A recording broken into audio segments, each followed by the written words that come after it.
মেয়েদেরকে যে প্রকৃত অর্থেই এম্পাওয়ার করতে হয়, মানে ক্ষমতায়ন করতে হয়, তাহলে তাকে অবশ্যই সরাসরি নির্বাচন যেটা হয় জাতীয় সংসদের মানে যেটা পুরুষ নারী মিলে যে নির্বাচনটা, সেই নির্বাচনে যত বেশি মেয়েদেরকে আসন সংখ্যা দিবে সেখানেই আমি মনে করি মেয়েদের সঠিকভাবে ক্ষমতায়ন করা হবে।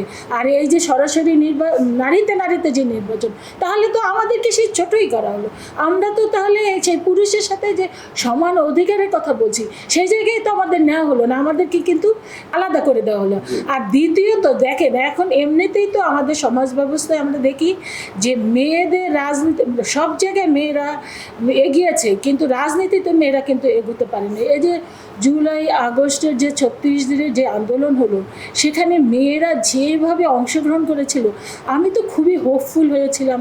আমি ভীষণভাবে মানে কি আনন্দ পাচ্ছিলাম যে মেয়েরা এত সচেতন হয়েছে, এতটা তারা দাবি দেওয়া আদায়ের ব্যাপারে সোচ্চার হয়েছে। কিন্তু আবার ঠিক একইভাবে এখন কিন্তু হতাশ হচ্ছি যে সেই মেয়েরা কোথায়, তারা কিন্তু সবাই ঘরে ঢুকে গিয়েছে।